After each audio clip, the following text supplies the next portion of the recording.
अलल पंख अनुराग है, सुन मंडल रहे थीर।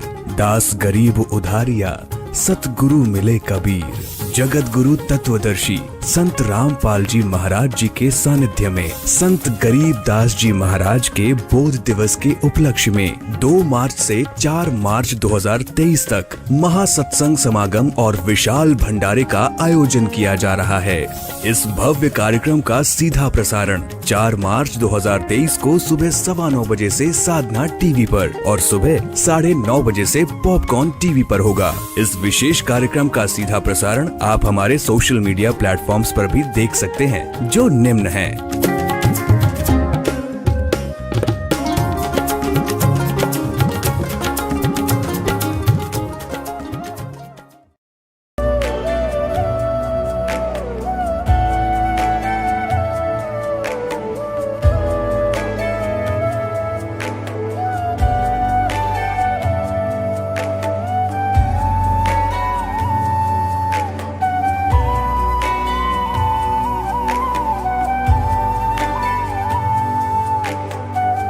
गीता में अर्जुन को स्वयं भगवान कह रहे हैं कि उस परमेश्वर की शरण में जा, उसके लिए उन संतों के पास जा जो तत्वदर्शी हो। इसी प्रकार हजरत मोहम्मद को उनका अल्लाह कह रहा है कि कोई और पूर्ण परमात्मा है। उसको पाने के लिए उन तत्वदर्शी संत की तलाश कर। वो प्रभु कौन है, ये जानने के लिए कृपया अवश्य सुनिए जगत गुरु तत्वदर्शी संत रामपाल जी महाराज के अमृत वचन। कहते करे करावे साइया मन में लहर उठा, दादो से दरजीव के आप बगल हो जा। जब परमात्मा ने कुछ करना होता दोनों तरफ पहुंच जाते हैं। उधर से उस एहरन वाले के मन में कई दिन से ये आ रही थी कि ये स्थान थोड़ा है, बाहर मेरा प्लाट पड़ा है थोड़ी सी दूरी पर, गांव से दूसरी साइड में, और यदि कोई इसको मोल ले ले तो मैं वहां अपना एहरन डाल लूँ। प्रबल इच्छा हो रही इसके। तैमूर लंग ने प्रार्थना कर, सुबह उठकर उसने अपनी माँ से कहा कि माँ, आज महात्मा जी दिखाई दिए थे, वो फक्कड़ फकीर दिखाई दिए थे स्वप्न में। उसकी माँ ने कहा, बेटा स्वप्न में मुझे भी दिखाई दिए थे, पर उन्होंने क्या कहा ये मुझे स्पष्ट याद नहीं रहा। वो कुछ बोल रहे थे पर मैं भूल गई सब। तैमूर लंग ने कहा, माँ मेरे सब याद है, ऐसे ऐसे कहा था। अब माता जी ने कहा, ठीक से बेटा देख ले कोशिश करके। अब जो ही शाम के समय उसने जा करके एहरन के मालिक से कहा कि भाई मैं भी गरीब आदमी हूँ, आप मुझे ये एहरन दे दो, कुछ 1 वर्ष के लिए उधार दे दो, मैं फिर पैसे दे दूंगा आपके, मुझे ये मैं भी अपना कोई गुजारा कर दूं छोटा मोटा काम करके। तो कहने लगा, भाई मेरा फिर तुम कब पैसे दोगे, कब दोगे इसका? कहने लगा 1 वर्ष में दे दूंगा मैं। तो उसने कहा 1 वर्ष तक, जैसा भी समय रखा 6 महीने 1 वर्ष का, कि नहीं दिया तो फिर देख ले मैं वापस ले लूँगा, अखावेशक वापस ले लेना। 2-4 दिन के अंदर उसने अपना वहाँ से सारा ले गया, एहरन भी छोड़ दिया वहीं पर। वो पुराना सा हो रहा था वो, और उसने अपना नया साजबाज जोड़ लिया दूसरे प्लाट में। माँ बेटा ने दोनों ने उसके चारों तरफ एक कच्ची दीवार बना ली, 3-3, 4-4 फुट की, 5-5, 6-6 फुट की, और देखा खोद गए। उसमें सचमुच खजाना, हीरे पन्ने जवाहरात सोने की मोहरें मिली। अब उसने उसी तरह शुरू कर दिया। पहले घोड़े भेड़ बकरी लाया, वो बेच दी महंगी सस्ती जैसी बिक, फिर घोड़े खरीद के लाया, वो बेच दिए, महंगे बिके थे सस्ते। तो आम जनता को तो न्यू होगी भाई तैमूर लंग का हाथ पकड़ लिया भगवान ने, इसको व्यापार में व्यवसाय में बहुत बेनिफिट होने लग गया। अच्छा बढ़िया अपना मकान बना लिया, एहरन को भी पक्का सा कर लिया। अब पहले वो जब पाली जाता था, बकरियों का पाली गया हुआ था बाहर, उसने क्या देखा कि उस नगरी के राजा के नौकर खेतों से चारा लेकर आ रही थी एक लड़की, युवा लड़की नगर की। उसको जबरदस्ती उठाने की चेष्टा कर रहे थे। वो राजा बहुत ऐसाई था, बड़ा निकम्मा था, ऐसे बहन बेटियों को उठा ले जाता था, किसी की हिम्मत नहीं पड़ती थी उसका कोई विरोध कर सके। अब उस लड़की ने आवाज लगाई, रे तैमूरलंग मेरी रक्षा करना भाई, मेरी रक्षा करना। अब तैमूरलंग ने देखा भी कौन छेड़ रहा किसी बेटी को। अब ये सूरवीर होते हैं जो वो नहीं रुक सकते, किसी पर अत्याचार देख नहीं सकते। अब पाड़ी दौड़े तो लठ हो से एक, उसके पास तो लठ था, उठा लिया और भाग लिया ताबड़तोड़। और वो 5-6 जने थे राजा के सैनिक, वो उठा करके उसको घोड़े पर डालने लग रहे थे। उसने जाते उनका मट्टा मट लठ मारे, सारे का कट्टा कट मारे। फिर उन्होंने, वो कई जने थे, वो अकेला था, वो पीट दिया बहुत ज़्यादा, यानी मर्द करके डाल दिया, अब मार दिया इसको। लड़की को ले गए थे वह। जिसमें वो होश में आया उसको पता चला कि जुल्म हो गया भाई, तो उसके मन में ये आया कि मैं, हे भगवान, हे अल्लाह, मैं राजा बनूं और इस राजा को सबक सिखाऊं। उसके बाद जबरदस्त खटक लग गई थी, चसक लगी अंदर कसक। लेकिन गरीब आदमी तो कुछ भी सोचता रहे कैसे पार पड़े थी। पर जब उसके पास ये धन हो गया, उसका फेरवा अंगड़ाई टूटी, क्यों आशीर्वाद परमात्मा का, उसके वही एक टारगेट फिट हो गया कि मैं इस राजा के राज्य को प्राप्त करूँगा। उसने जंगल में, बहुत गहरे जंगल में जाके एक एरन डाल लिया। एरन ले गया, पाड़ का अपना करते हैं। और उधर से गांव के नगर के युवा बच्चों से कहा कि भी ऐसे ऐसे देखो, ये राजा जो है बड़ा निकम्मा है, अपने गांव की आसपास के इलाके की बहन बेटियों की इज्जत लूटता है, इसने कूटांगे। सारे हो लिए तैयार, ठीक सब भाई। अब बालक हो है, युवा बालक, यंग ब्लड, उसने उनको समझा दिया भाई इसके लिए तलवार बनावांगे और सेना बनावांगे और सबको 1-1 रुपया महीने का दिया करूँगा तुम्हारे को, अपने रिश्तेदारों को और सबको बुला लो, जवान जवान बच्चों को, और बताओ नहीं किसी को, और कोई पूछा तो कह देना कि हम फौज में भर्ती हो गए। तो उन्होंने ऐसा ही किया, हजारों की संख्या में सेना तैयार कर ली, तलवार बना ली, लोहार था, डाल बना ली, और भी सहयोग कर लिया। कई बच्चों ने लोहार क्या न कहने का भाव ये है, घोड़े ले लिए, तलवार ले ली, धन हो गया था उसके पास। सुबह सुबह बकत से राजा का किला घेर लिया जाके और आवाज लगा दी, चारों तरफ घोड़े गूंज रहे हैं। राजा ने कहा अपने मंत्रियों से कि भी किसने आक्रमण कर दिया। अब देखा थोड़ा बहुत सुबह सुबह थोड़ा सा सूर्य उदय होने ही वाला था। मंत्रियों ने कहा जी ना जाने कितनी सेना है, चारों तरफ से हमें घेर लिया है और सेना का कोई अंत नहीं है, कई हजार नजर आ रहे हैं और अब और कोई विकल्प नहीं है, सरेंडर करना पड़ेगा। उसने आवाज लगा दी कि या तो हथियार डाल दे, सरेंडर कर दे, नहीं तेरे को खत्म कर देंगे। राजा ने कहा भाई ठीक, देखा खड़ा होकर सचमुच जहां तक देखो सेना सेना दिखा। परमात्मा ने 1000 को 20,000 दिखा दिए। उस राजा ने तुरंत सरेंडर कर दिया। अब वो पकड़ दिया राजा, उसकी सारी सेना को काबू कर लिया। लेकिन उस समय उसमें दया थी शेष, परमात्मा का आदेश था, उसका याद थी। उस राजा को उसने मारा नहीं और कहा तू जा, चला जा कि तो और अपना करके रोटी खा ले। वो छोड़ दिया, मारा नहीं, लेकिन उसके शासन राज्य पर कब्जा कर लिया। इसी प्रकार फिर दूसरे राजा को कह दिया, संदेशा भिजवा दिया कि या तो सरेंडर कर ले और न युद्ध के लिए तैयार हो जा। उनको पता लग गया भाई जब ईसा पहले वाला जो राजा था वो बहुत शक्तिशाली था उन औरों की दृष्टि में। जब उसी ने सरेंडर कर लिया तो सभी ने कहा कि हम युद्ध नहीं करते, आप हमारा राज्य प्राप्त कर लो। तो उसने उसका भी राज्य प्राप्त कर लिया। करने का भाव ये है, तैमूरलंग दिल्ली पहुंच गया।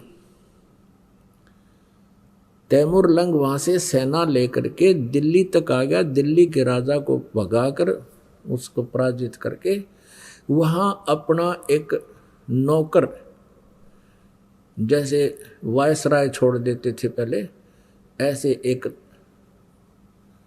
जो है सबॉर्डिनेट बैठा दिया वहां पर, उसको राज्य दे दिया वहां का। कि तू 1 साल में मुझे इतना इतना इसका टैक्स देगा, और वो अंतर्गत रहा, अधीन था उसी के, तैमूरलंग। अपनात्माओं, तैमूरलंग से लेकर औरंगजेब तक 7 पीढ़ी यानी 7 पीढ़ी ने राज्य किया। औरंगजेब के बाद दिल्ली का जो राज्य था वो छोटे छोटे टुकड़ों में बट गया था। परमात्मा ने एक रोटी खा के तैमूरलंग को 7 पीढ़ी का राज दे दिया। अब यूँ तैमूरलंग बकवादा में पड़ गया, भगवान भूल गया, घड़ी माया होगी थी। फिर परमात्मा मिले इसको, एक दिन शिकार में गया हुआ था ये, और इसको एक चमत्कार किया इसके साथ, और इससे पूछा कि तू 2 कौड़ी का आदमी, राज भूल गया भगवान को। उसके बाद तैमूरलंग परमात्मा से क्षमा याचना की, नए सिरे से उपदेश लिया, फिर अपनी भक्ति अधिकारी बना।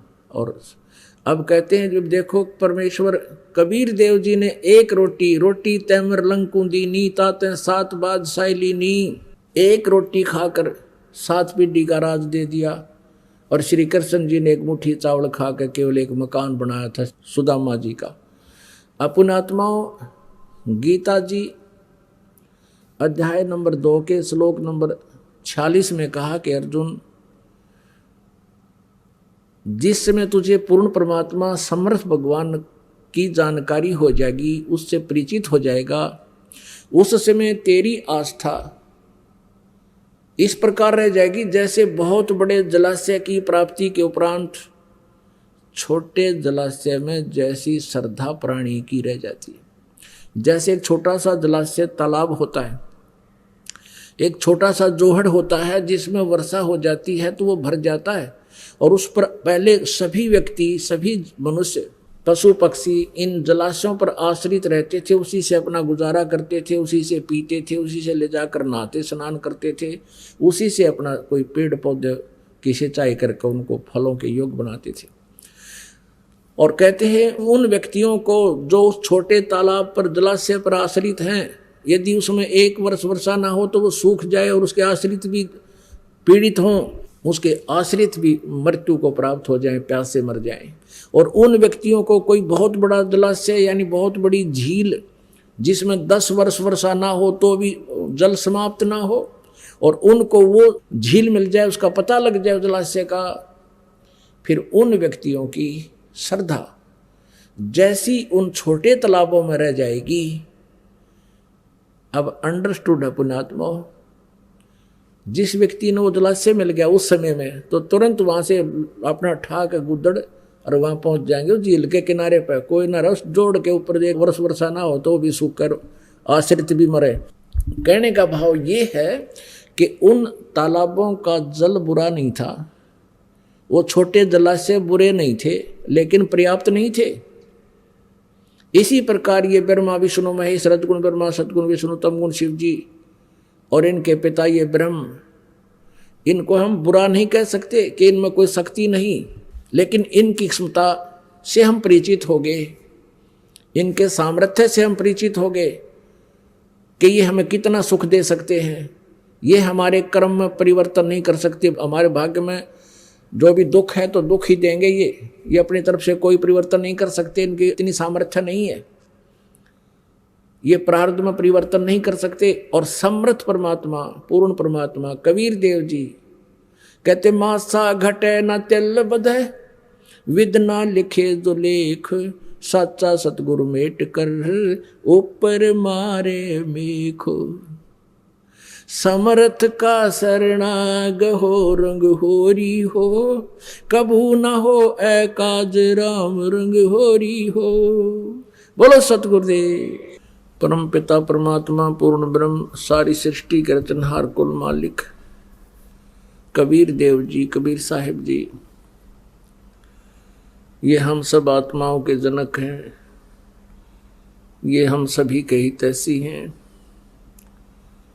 हम सभी आत्माएं पहले परमात्मा के पास सतलोक में रहा करते थे। हम अपनी गलती के कारण यहाँ इस काल के लोक में आ गए।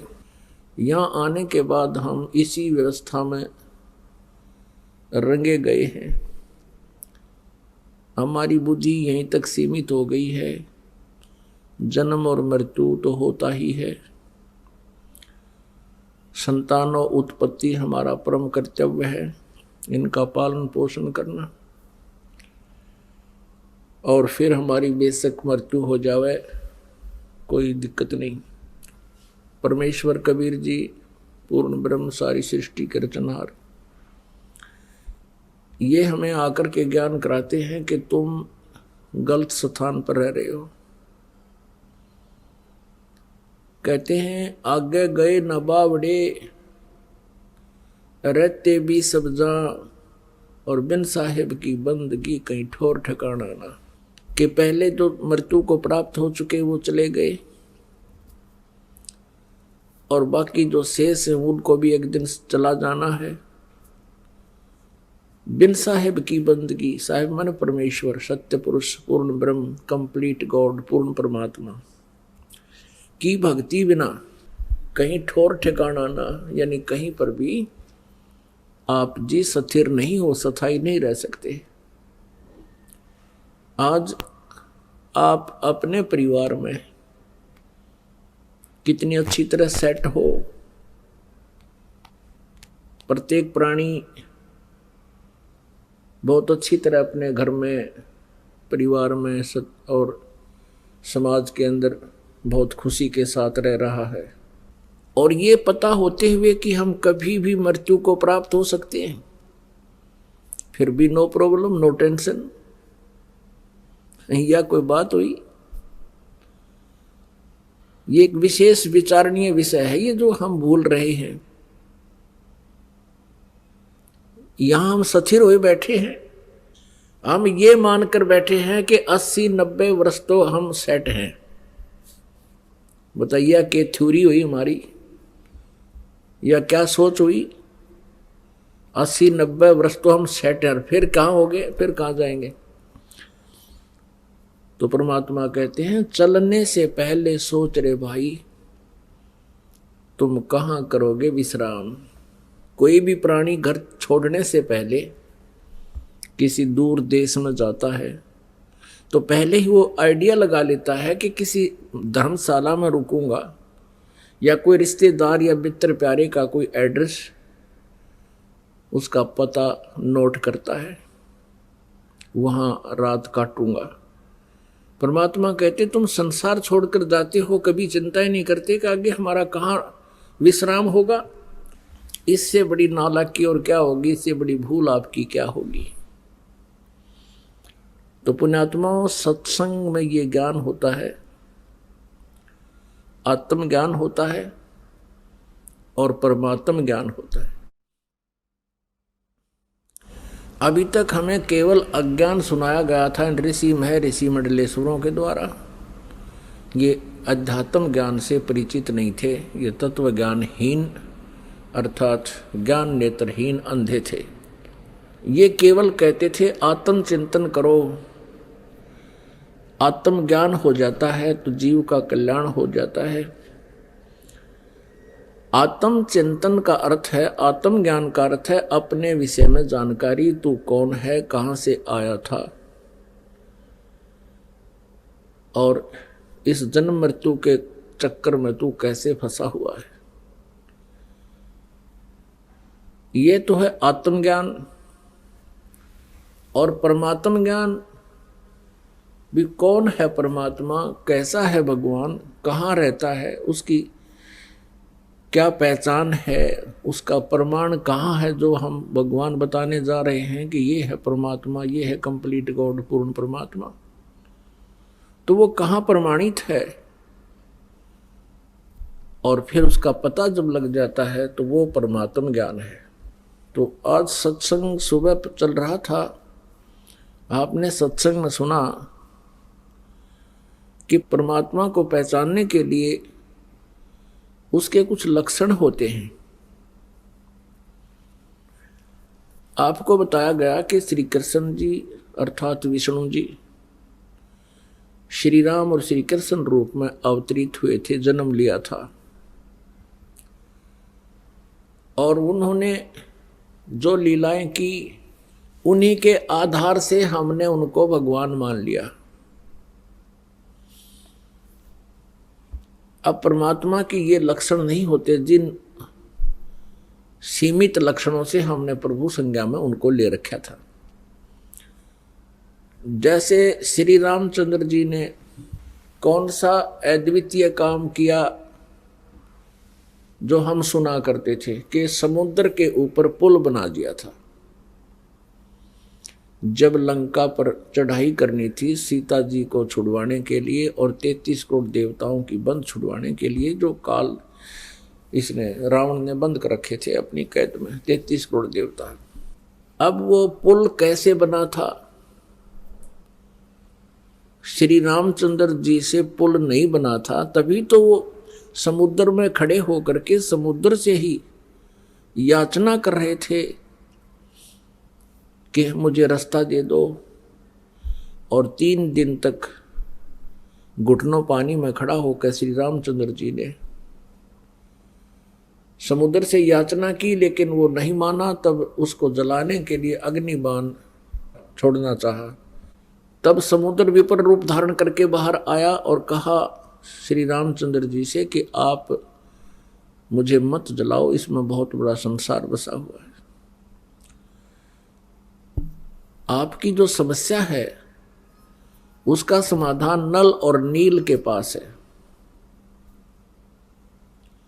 नल नील नाम के 2 सेवादार सैनिक थे उसमें, श्री राम की सेना में। अब वो नल और नील के पास बताया कि उनके हाथों से पत्थर भी तैर जाते हैं, डूबते नहीं। अब यहां थोड़ा सा संक्षिप्त विवरण देना पड़ेगा कि नल और नील को ये शक्ति कहां से प्राप्त हुई थी।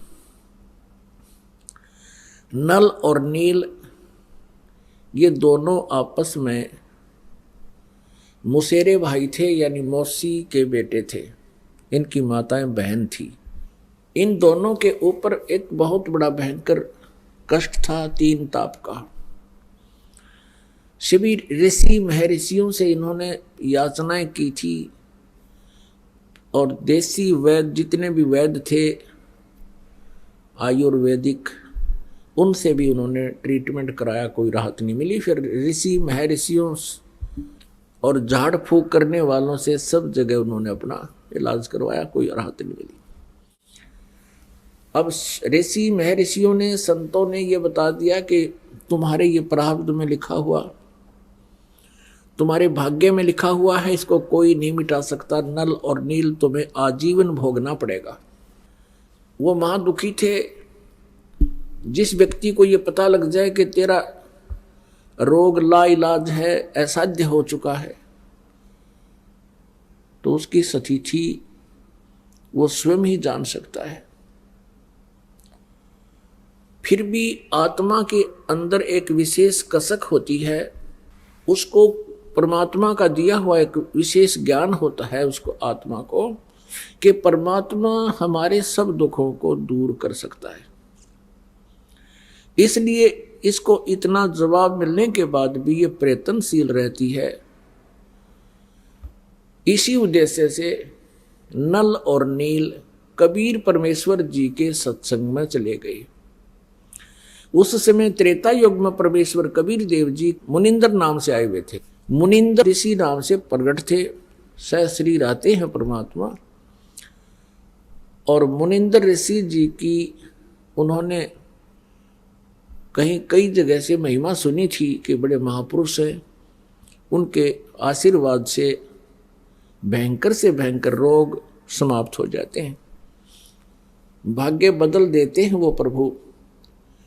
नल नील को विश्वास नहीं रहा था कि ऐसे ऐसे मंडलेश्वरों के पास हम जा चुके हैं, ऐसे ऐसे सिद्धों के पास जा चुके हैं, हमें कोई राहत मिली नहीं। फिर भी इत्फाक परमात्मा की रजा होती है। उनको सहज में कबीर परमेश्वर जी का ये सत्संग सुनने का अवसर मिला।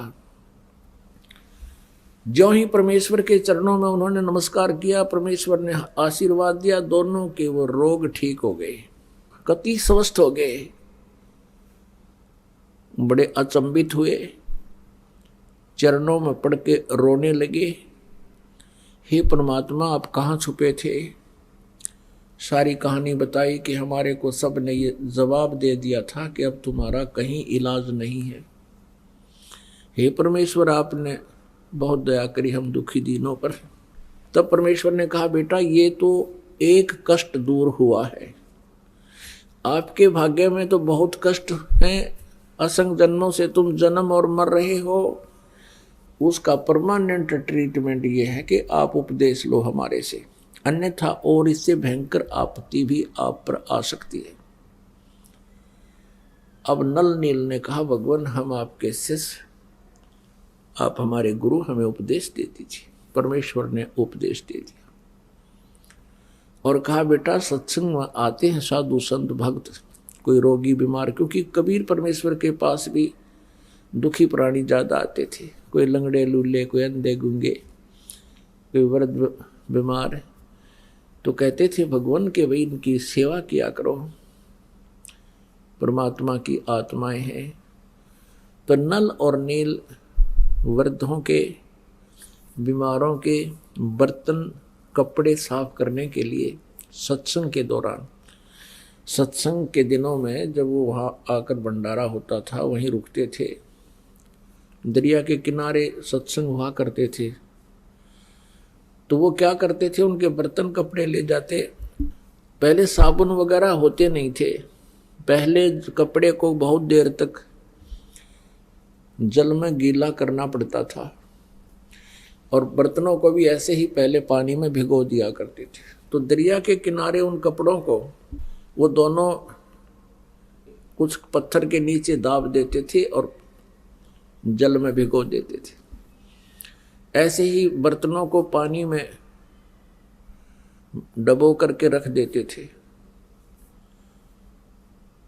वो सत्संग में सुने हुए चर्चाओं पर विचार करते थे, परमात्मा के द्वारा दिए गए वचनों पर विचार करते थे और फिर अपनी सतिथि पर भी वो प्रतिदिन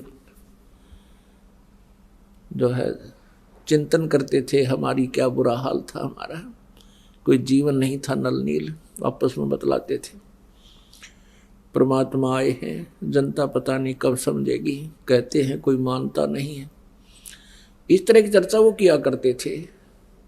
इतने में क्या होता कि कुछ तो कपड़े बह जाते पानी में जो वहां भिगो रखे थे, कोई बर्तन बह जाता था, उनको पता नहीं चलता। वो जितने भी शेष बचे होते उनको धो मांझ कर लाकर रख देते। किसी का कपड़ा नहीं, किसी का गिलास नहीं, किसी की थाली नहीं, क्योंकि सब अपने अपने बर्तन साथ लेकर जाते थे। तो वो कहने लगे, भाई हमारे बर्तन इतने लेकर गए थे, तुम वापस कम लाए हो, अब हम गरीब, हम कहाँ जाएं। कोई कहता हमारे वस्त्र ऐसे थे, आप वापस पूरे नहीं लाए हो। अब वो ये कहते कि हम तो जितने ले गए थे उतने ही लाए हैं। नल नील ये कहते थे कि जितने हम लेकर गए थे तो सभी ले आए, वहां कोई नहीं रहा है। जो जल में बह जाते थे उनका ज्ञान नहीं होता था। तो भक्तजन कहने लगे, भैया आप हमारी सेवा मत करो, हम तो परेशान हो गए, अब हफ्ता 5-4 दिन रुकने हैं, अब कहाँ से कपड़े लाएं, कहाँ से बर्तन लाएं हम। लेकिन वो हाथ जोड़कर कहते थे कि अब के हम बहुत सावधान होंगे, आप गुरुदेव को ना बताना, नहीं तो हमारी सेवा छीन ली जाएगी। और उनको ये डर था कि कहीं परमात्मा हमसे रुष्ट हो जाए और सेवा छीन ले तो हम कहीं फिर से उसी प्रकार कष्ट ना आ जाए हमारे पर, उसी तरह दुखी ना हो जाए। तो उन्होंने कुछ दिन फिर नहीं उनको बताया, तो फिर भी वो दुखी होकर आखिर में परमात्मा से उन्होंने अर्ज करनी ही पड़ी। परमेश्वर मुनिंदर जी के सामने कहा कि गुरुवर, ये नल नील की इरादा तो है अच्छा कि ये सेवा करें, लेकिन भगवान ये हमारे वस्त्र ले जाते हैं।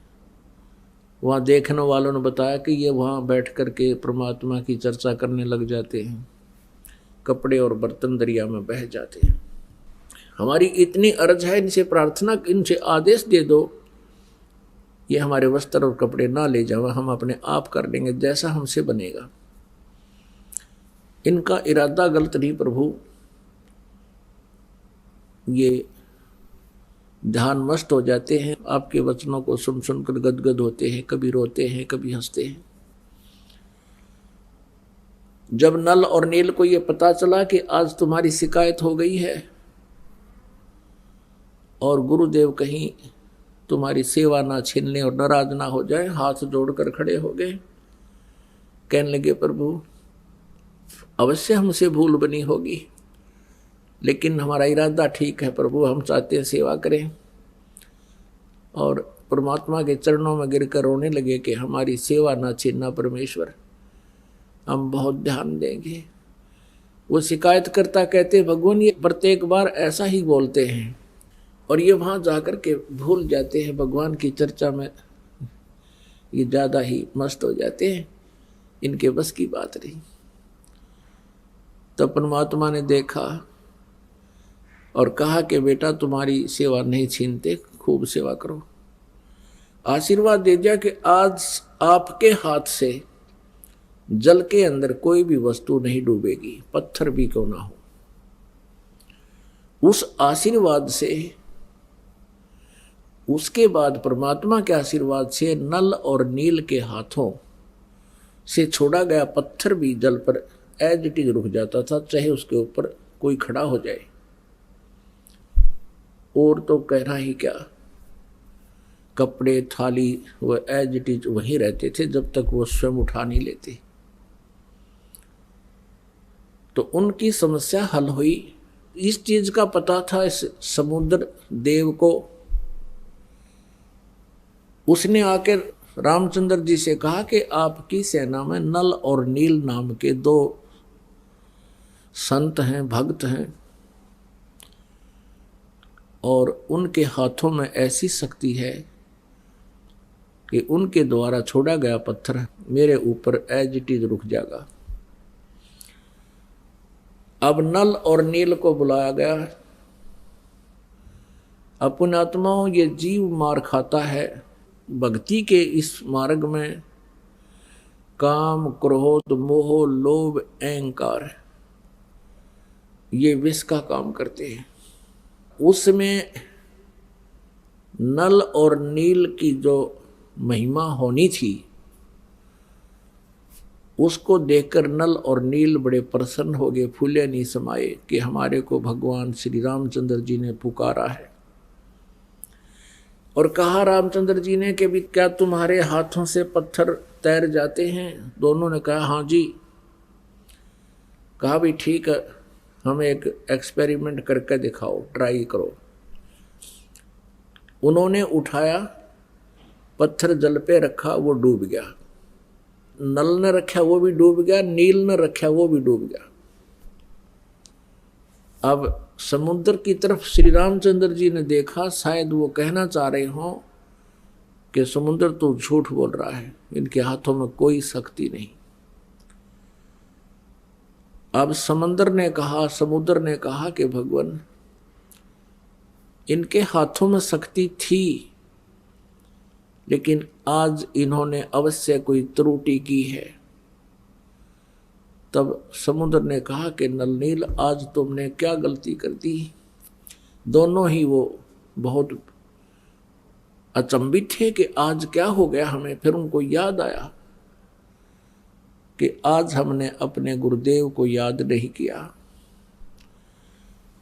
अब यहाँ मार खाता ये प्राणी, उन्होंने ये सोच लिया कि यदि हम अपने गुरुदेव से अर्ज करेंगे तो रामचंद्र जी और ये सेनानियों सोचेंगी इनके पास शक्ति नहीं, ये कहीं और से मांग कर लाए। इस अभिमानवश उन्होंने अपने मालिक को याद नहीं किया, परमेश्वर को, और अपनी प्रभुता दिखानी चाहिए।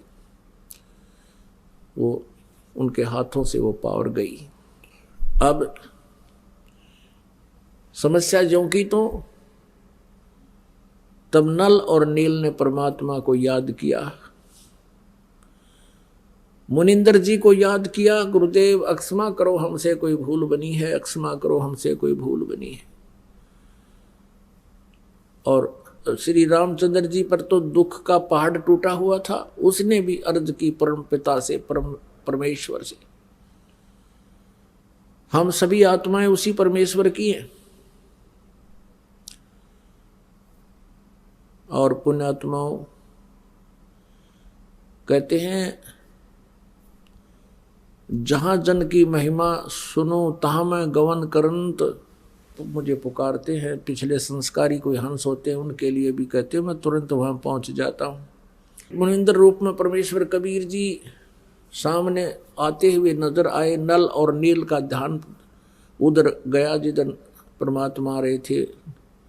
दृष्टि गई उधर, देखा कि गुरुदेव आगे, गुरुदेव आगे, वो आगे महाराज, वो आगे महाराज।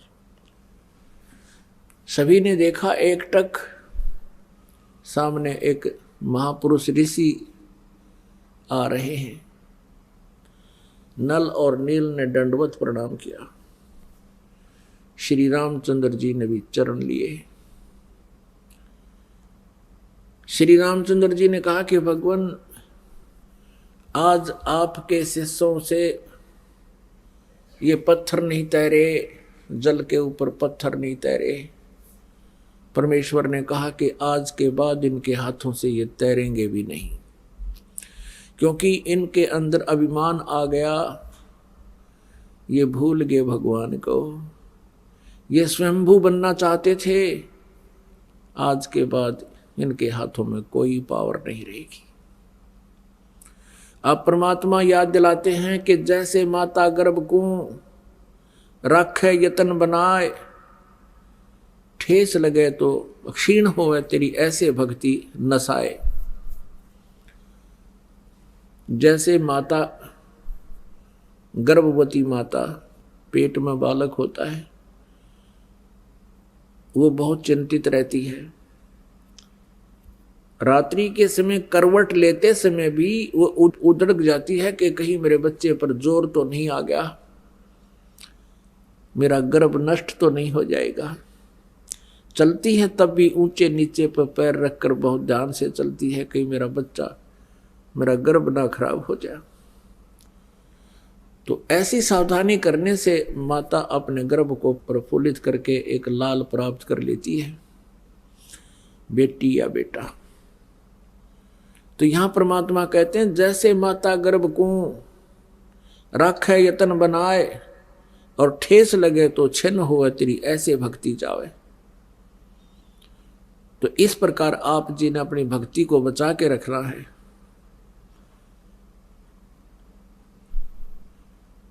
काम, क्रोध, मोह, लोभ, अहंकार ये इसके शत्रु हैं। परमात्मा की मर्यादा से हट जाना तो भी हम भक्ति नष्ट कर देते हैं।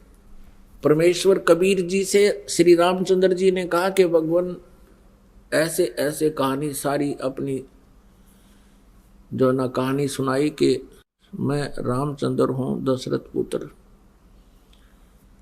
और मुझे वनवास प्राप्त है। उस वनवास के कष्ट में एक और कष्ट हमें आ गया कि रावण, लंकापति रावण ने मेरी पत्नी उठा ली, उसको कैद कर रखा है। उसको हम छुड़वाने के लिए बहुत प्रयत्न कर चुके हैं। हमने बहुत शांति दूत भेजकर भी प्रार्थना की है, पर वो मानता नहीं। और हमने सेना लेकर जाना है, ये पुल बनाना था इस समुद्र के ऊपर। प्रभु, आप अपने शिष्यों को शक्ति दे सकते हो, मुझ पर भी कृपा करो, मेरा ये कार्य सिद्ध हो। तब परमेश्वर कबीर जी ने कहा कि मैं अभी इस पहाड़ के चारों तरफ, मुझे पता था तेरी आपत्ति का, इस पहाड़ के चारों तरफ अपनी सोटी से, एक पहाड़ था वहां से कम 4-5 किलोमीटर की दूरी पर, इस पहाड़ के चारों तरफ मैंने रेखा खींच दी है अपनी सोटी से, डंडे तक। इसके बीच बीच के पत्थर मैंने हल्के कर दिए हैं, फ्लोटिंग बना दिए, इनको आशीर्वाद दे दिए। और इस पहाड़ से जितना तुम बना सकते हो पुल बना लो। एक्सपेरिमेंट के लिए हनुमान जी को भेजा, वहां लाया, वहां से पहाड़ पत्थर उठा के उसको पटक दिया, वहां पर वो कई टुकड़े हो गया। उनको उठा करके फिर नल और नील में एक और कारीगरी थी, एक विशेषता थी, वो शिल्पकार भी थे। नल और नील ने उनको छोल कूट पीट के एक दूसरे में फंसाया था और वहाँ रखे गए, तब वो पत्थर तैरे थे, तब वो पुल बना था। अब हम सुना करते थे, जैसे हनुमान जी क्या करते थे, हनुमान जी पत्थर वहां से, क्योंकि 4-5 किलोमीटर से उठा के लाना था और पुल के ऊपर भी आगे चल चल के डालना था, लंबाई बहुत बढ़ती चली गई थी। हनुमान जी क्या करते थे, पत्थर पर राम लिख लेते थे, राम,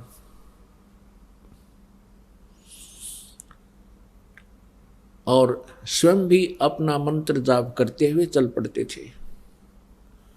अपने आत्मा हनुमान जी श्री रामचंद्र जी को एज ए राम नहीं पूजा करते थे, क्योंकि जिस समय सुग्रीव को हनुमान जी मिले थे, उस समय वो पहले ही राम राम जप रहा था। तो वो उनका एक नित्य नियम था। कबीर साहब कहते हैं, आप राम कहे ओरा राम कवावे, और जिस मुख राम ना उचरे ता मुख फेर कवावे। जैसे हम बोलते हैं सत साहिब, तो सामने वाला भी कहेगा सत साहिब। सत साहिब का अर्थ होता है अविनाशी परमात्मा। राम कहो साहिब कहो। अब पहले राम राम बोलते थे तो सामने वाला भी राम राम बोलता था। जैसे कोई कहता था चाचा राम राम, तो वो 2-3-4 बार बोल जाता राम राम राम राम राम राम भाई राम राम। तो ऐसे इस उद्देश्य से हनुमान जी लिख लेते थे राम, और जो भी वो मंत्र जाप करते थे, सामने वाला भी कोई पढ़ता वो भी समझ जाता कि राम शब्द लिखा है, राम का अर्थ है राम राम। यानी अपने मंत्र को जाप करते रहो, भगवान को याद रखो, वो लिखने का उद्देश्य ये था। और कोई यूँ कहे कि हनुमान ने श्री राम नाम लिख दिया इसलिए पत्थर तिर गए, हनुमान जी वहीं थे, श्री राम वहीं थे। अब पहले हम क्या सुना करते थे कि श्री रामचंद्र जी ने पुल बना दिया समुद्र पर। कभी हम सुनते थे कि नल नील ने पुल बना दिया। नल नील को एक ऐसी शक्ति थी, उनके हाथों से पत्थर तैर जाया करते। फिर हनुमान जी ने राम नाम लिख दिया इसलिए पत्थर तैर गए। कोई सिर पैर नहीं था इन बातों का, ये लोक वेद था। यदि नल नील के हाथों में पावर थी और उसने तैर गए थे, तो हनुमान जी ने राम नाम लिखने की क्या जरूरत पड़ेगी। फिर श्री रामचंद्र जी का क्या सहयोग रहा उसमें, पुल के बनाने में कौन सा आशीर्वाद रह गया उनका, जो वो तो आप याचना कर रहे थे समुद्र से। तो पुण्यात्मा कहते हैं जगत का पेखना पेख्या, धनी का नाम ना लेखा। जगत का पेखना पेख्या, धनी का नाम ना लेखा। कि धनी माने उस समर्थ भगवान का तो किते जिक्र भी नहीं। जगत का पेखना पेख्या के उसने न्यू कर दिया। हनुमान ने राम नाम लिख दिया, पत्थर तिर गए। नल नील के हाथ में शक्ति थी, पत्थर तिर गए। रामचंद्र जी ने पत्थर चरा दिए। कहते हैं जगत का पेखना पेख्या, एक दूसरे को तुम करे उसने ऐसे कर दिया। जिसने ये किया उसका जिक्र भी नहीं। धनी का कि नाम ना लेखा। अब परमात्मा कबीर जी बताते थे, समझाया करते, काटे बंधन विपत में, कठिन कियो संग्राम, चिन्नो रे नर प्राणिया, ये गरुड़ बड़ो के राम। हम क्या सुना करते थे, कहते नागफास एक जो है यंत्र छोड़ दिया, नागफास। क्योंकि सिद्धि से लड़ाइयाँ हुआ करती थी पहले, सिद्धि से तीर चलते थे। वो नागफास एक ऐसा यंत्र था, उसमें से कहते हैं और कई हजार लाखों करोड़ों नाग उत्पन्न हो गए, सांप। और उन सर्पों ने रामचंद्र जी, लक्ष्मण, हनुमान, अंगद समेत पूरी सेना को जकड़ दिया, जैसे ईंख बांध दिया करें। नो हाथ और चारों तरफ सांप लिपट गए, उनका कत्ती नीचे से लेकर ऊपर तक ऐसे फड़ कर गया। हाथ नो के नो रह गए सबके, यानी पूड़ी सी बांध के खड़ी कर दी। अब कहते हैं उस समय गरुड़ को याद किया श्री रामचंद्र जी ने, गरुड़ पक्षी को, और गरुड़ पक्षी ने आकर फिर वह सांप काटे, वह सर्प काट दिए सारे। तब भगवान श्री राम बंधन मुक्त हुए। अब परमात्मा कबीर जी कहते हैं, अरे तुम्हारे हृदय माथे की कहाँ गई, विवेकहीन हो गए तुम। काटे बंधन विपत में, कठिन कियो संग्राम, और चिन्हो रे नर प्राणिया, ये गरुड़ बड़ो के राम। ये तुम्हारे राम को भी जिसने बंधन मुक्त किया, जिसकी बंध छुड़वाई, तो गरुड़ बड़ा हुआ कि तुम्हारा यू राम बड़ा हुआ। आइए अब हम उन श्रद्धालुओं के अनुभव जानते हैं जो जगत गुरु तत्वदर्शी संत रामपाल जी महाराज जी से दीक्षा प्राप्त कर चुके हैं तथा उनके द्वारा बताए गए भक्ति मार्ग पर चल रहे हैं। सर नमस्कार। नमस्कार जी। क्या नाम है जी आपका? मेरा नाम है जी अश्विनी कुमार शर्मा। अश्वनी जी, कहाँ से आए हैं आप? मैं पठानकोट पंजाब से हूँ जी। सर आपसे जानना चाहेंगे, संत रामपाल जी महाराज जी से नाम दीक्षा लेने से पहले आप क्या भक्ति साधना करते थे? ऐसे है कि ये मैं बात यहाँ से शुरू करता हूँ कि हमारे घर एक मंदिर है फूलों वाली माता का, और वो मंदिर जो है दुर्गा का मंदिर है, शेरावाली का। उस मंदिर में मेरे पिताजी सन 78 से वहाँ पर वो पूजा पाठ करते थे, उस मंदिर को संभालते थे। और उस मंदिर को जो है वो इतनी देर से संभाल रहे थे। और उस समय मेरी जो उम्र थी उस समय 5 साल की थी, 11 साल की थी। जब मैं उनसे क्वेश्चन करता था कि बेटा ये आप बताइए कि ये दुनिया और ये ब्रह्मांड कैसे बने हैं, उनको इस बारे में जो नॉलेज थी जो आम सबको थी। पर मेरे बाद ये जो है सन 78 की बात है, उसके बाद क्या हुआ, वो मंदिर जो हमारा बना है वो एक चमत्कार के अनुसार हमें वो मेरे पिताजी जो है वो बहुत क्रिटिकल बीमारी में थे, वो ठीक हुए थे। तो उस समय हमारा यही था कि भी जो शेरावाली है, जो माता रानी है, इससे बढ़कर कोई भी दुनिया में इनसे बढ़कर नहीं है। चाहे ब्रह्मा विष्णु महेश है, चाहे कोई देवी देवता है, सारे इनके अंडर ही हैं। और जो दुनिया बनाने वाली जो है ये दुर्गा ही है और इसके सिवाय कोई नहीं है। पर जब 2005 में मेरे पिताजी की डेथ हो गई और उसके डेथ के चौथे दिन जब हम अस्थि लेने जाते हैं, उठाने जाते हैं, उस समय क्या हुआ कि अस्थि उठाने के जब हम हरिद्वार जाते हैं, जैसे सब जाते हैं, आम संसार भी सब जाता है, तो उस समय क्या हुआ कि अस्थि कलश जब हमने अस्थियां लेने गए, उसके बाद जब आए हैं तो आते हुए मेरे पिताजी का जो है, मेरी सिस्टर है, मेरी बहन है छोटी, मेरे से 9 साल छोटी है, उसमें वो प्रवेश कर गए। प्रवेश करने के बाद वही बातें करते थे जिनको मेरी सिस्टर ने कभी आज तक देखा नहीं, कभी उनके साथ मिली नहीं, उनको भी वो नाम लेके बुलाती थी जैसे मेरे पिताजी बुलाते थे। हमें कंफर्म हो गया कि ये पिताजी हैं हमारे। उन पिताजी बीच में उनके जब आए हैं तो उन्होंने आके वो बातें की हैं जो मेरे एक शौक थी, मेरे लिए एक बड़ी शौक वाली बात थी। एक तो उन्होंने कहा, बेटा हमारे पल्ले कुछ नहीं रहा, हमारे पास कुछ नहीं है, आध्यात्मिक कमाई कोई नहीं है हमारे पास। दूसरी बात उन्होंने कही, बेटा हमें ये नहीं समझ लग रही है कि हम कहाँ जाएँ। 13 दिन रहे उस मेरी जो सिस्टर में, 13 दिन के लिए। तीसरी ये कहते हैं कि हमें एक टाइम लेके आए हैं, टाइम फ्रेम लेके आए, इस टाइम फ्रेम में हमने अपने काम जो रुके हुए करने हैं, उसके बाद हमने चले जाना है। अब ये तीनों चीज़ें मेरे लिए शौक थी कि भी इतनी भक्ति करने के बाद सारी उम्र इन्होंने दे दी, सन 78 से लेकर 2005 तक सारी अपनी एक ज़िंदगी सारी एक दे दिया। हमने भी सारी उम्र इनको, दुर्गा को समझा, माता रानी को सबसे बड़ा समझा। और माता रानी हमारे साथ किया क्या, झटके से एक झटके से उनकी मृत्यु हो गई। मृत्यु होने के 5वें दिन वो मेरी सिस्टर में प्रवेश होकर बोल रहे हैं कि हमारे कुछ भी नहीं, हमारे पल्ले सब अंधेरा अंधेरा नज़र आ रहा है, आगे कहाँ जाऊँ मुझे नहीं पता। अब ये क्वेश्चन मेरे लिए एक बहुत बड़ी बात थी, क्योंकि आम जो खोज करने वाला बंदा होगा कोई, या खोजी होगा, उसके लिए तो बहुत बड़ी बात है। उसके बाद क्या हुआ कि जब पिताजी ने 13 दिन उसमें रहे और उन्होंने एक तो बात की, हमारी भक्ति कमाई ख़त्म हो गई, हमारे पास कुछ नहीं है। कोई तो हमारे पास हमारे पैर को हाथ लगा के भक्ति कमाई ले जाता है, कोई क्या करता है कि किसी को हम आप आशीर्वाद दे देते हैं। तो मेरे पास अभी पल्ले कुछ नहीं रहा हमारे पल्ले। मैंने उनसे फिर क्वेश्चन किया कि मुझे ऐसा आप बताओ कि आप उधर की बताओ जहाँ से आप आए हो, अभी डेथ के बाद जहाँ पर आप होके आए हो, जो क्या क्या देखा आपने, मुझे वो चीज़ें बताओ, ऊपर की चीज़ें बताओ, स्वर्ग की, नर्क की, जो भी है, जैसे भी है बताओ। उन्होंने आंखें बंद करके कुछ नहीं बताया। तो मैंने कहा कि मुझे तो वो ज्ञान चाहिए जिसमें क्या है कि सब कुछ पता हो मुझे, कि देवी देवते क्या हैं, कुरान शरीफ अलग से, ये मुस्लिम धर्म क्या है, ये धर्म भी सारे पता होना चाहिए और देवी देवते सारे पता होना चाहिए।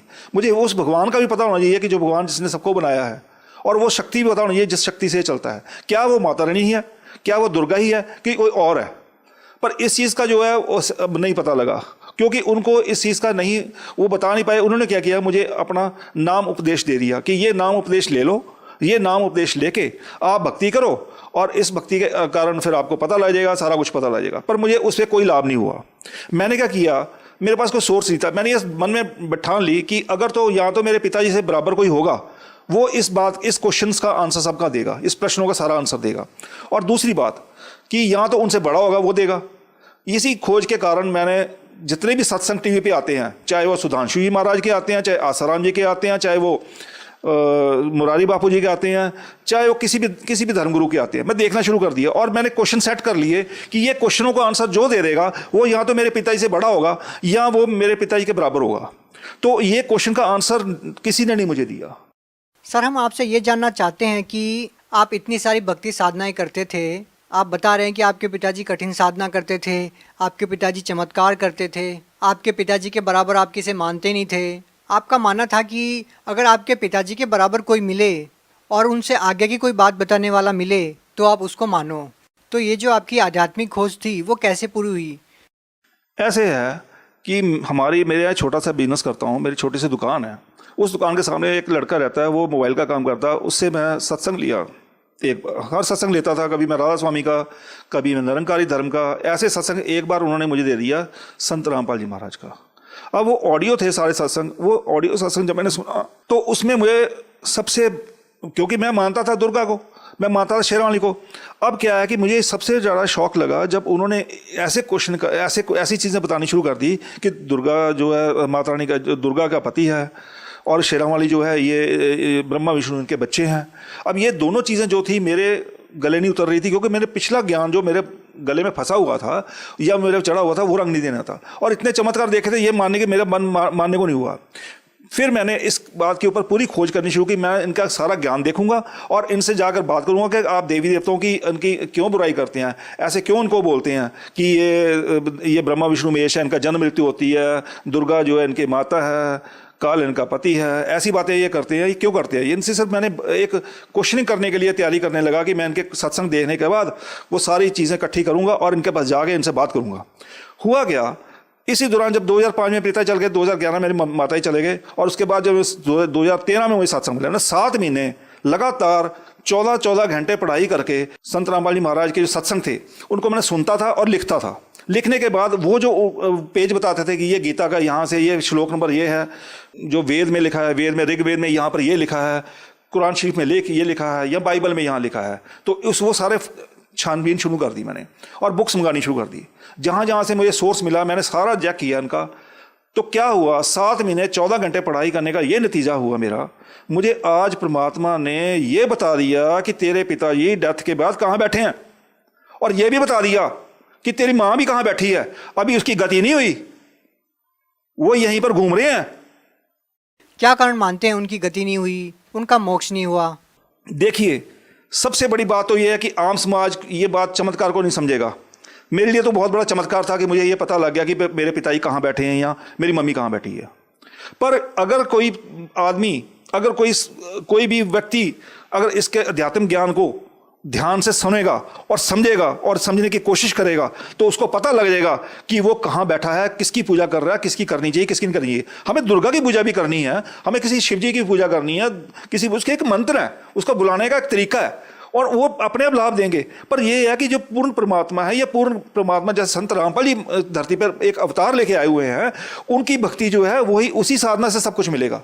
उसी से पता लगेगा हमें कि हम कहाँ बैठे हैं, किसकी पूजा करनी चाहिए, किसकी नहीं करनी चाहिए। सर, संत रामपाल जी महाराज जी से नाम दीक्षा लेने के बाद आपको क्या लाभ मिले? सबसे पहले ये है कि मैंने 2014 में नामदान लिया इनसे।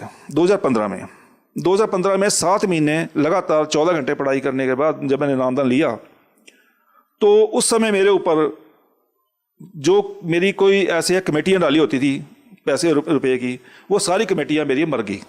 कहने का मतलब कि मैं 10 लाख के रुपए के नीचे आ गया। जो मेरे पास पूंजी सारे उम्र की इकट्ठी हुई थी, वो भी मैंने उसको एक पकड़ा दी ब्याज लेने के कारण। मुझे पता नहीं था कि ब्याज लेना बुरी बात है, या ये जो है ऐसा नहीं करना चाहिए। वो सारी दे दी, वो मेरे सारे पैसे खत्म हो गए।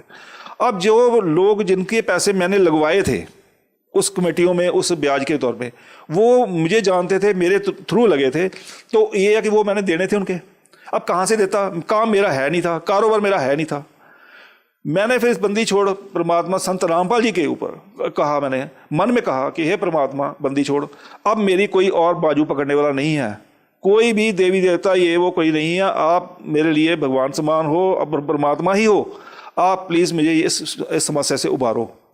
उन्होंने मुझे आर्थिक लाभ इतना बड़ा दिया कि जहाँ पर मेरी 2,000 रुपया 3,000 रुपया एक दिन की सेल होती थी, वहाँ पर मेरी सेल एक दिन में उन्होंने 43,000 46,000 सेल करनी शुरू कर दी।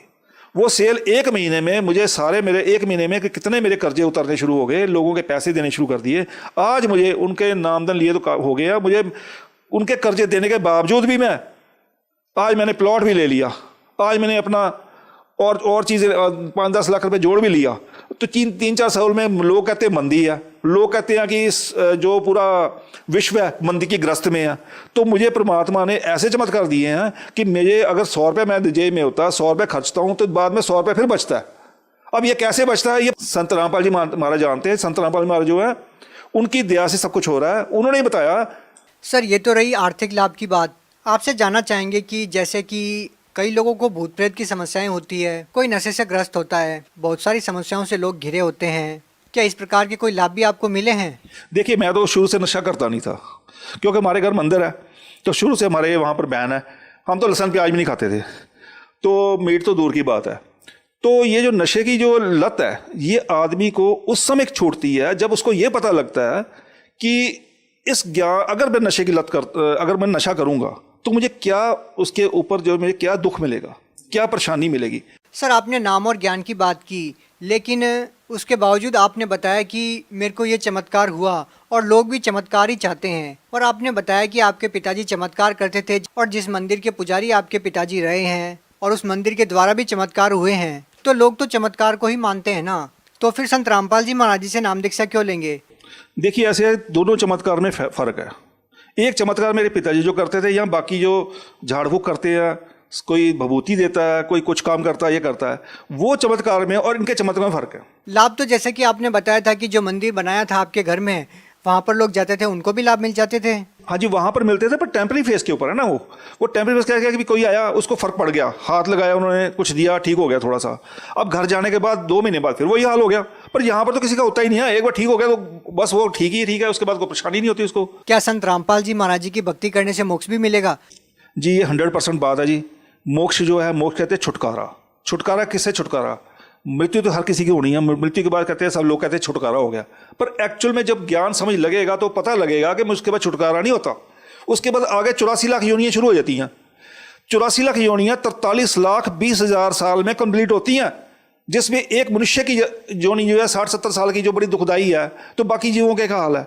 तो उस मोक्ष से छुटकारा डालने के लिए संत रामपाल जी महाराज जो हैं, अपना एक सेट ऑफ मंत्र है उनके, वो देते हैं। जैसे हमने प्रथम मंत्र में मिलता है, फिर सतनाम मंत्र मिलता है, फिर सारना मिलता है, ये 3 अलग अलग मंत्र मिलते हैं। उस मंत्र से छुटकारा होगा, क्योंकि जो हमारे वेद है वो भी यही बता रहे हैं कि संत रामपाल जी जो कह रहे हैं और जो वेद हमारे कह रहे हैं, वो सब मेल खा रहे हैं कि इन्हीं मंत्रों से छुटकारा होगा, और कोई तरीका नहीं है। अब हम किसी को हम जय माता दी बोल देंगे, वो एक सिर्फ वो नाम नहीं किसी का, वो छुटकारे का मंत्र नहीं है। किसी देवी देव की भक्ति करनी है, शिव की भक्ति करनी है हमने, या किसी भक्ति, उसका नाम है, उसको बुलाने का नाम है, उससे भक्ति होगी। वो भक्ति भी इकट्ठी होगी, संचित होगी। जब भक्ति संचित होगी तो पाप कर्म कम होंगे। जब पाप कर्म होंगे, हमारा बैड अकाउंट खत्म होगा, तभी तो हम मोक्ष पाएंगे। बैड अकाउंट खत्म ही नहीं होगा तो हम कैसे मोक्ष पाया जाएगा। तो लास्ट में आप भगत समाज को क्या कहना चाहेंगे? मैं समाज से हाथ जोड़ के बेनती करता हूं कि इनसे नामदान किसी ने लेना है तो लो, नहीं लेना तो मत लो, पर एक बार इनका जो ज्ञान है वो सुनो, वो देखो। यूट्यूब के ऊपर आप देखिए, सर्च करिए, संत रामपाल जी महाराज के ज्ञान को सर्च करिए, देखिए उसमें क्या क्या कह रहे हैं। वो देखने का कोई बुराई नहीं है, सुनने में कोई बुराई नहीं है। देखने और सुनने के बाद क्या कि आप खुद ही फैसला करेंगे कि हम कहाँ बैठे हैं, और इसके बाद आप ये क्लियर कर हो जाएगा। आप उसके बाद रह नहीं पाओगे कि संत रामपाल जी का नाम मैंने नहीं लेना। उसके बाद फिर नामदान लेके आप अपना उद्धार करोगे और आने वाले की जो 84 लाख योनियां हैं जिसमें जाने के बाद आदमी जाने का जीव बहुत दुखदाई होता है, उससे छुटकारा मिल जाएगा। बहुत बहुत धन्यवाद। सत्य।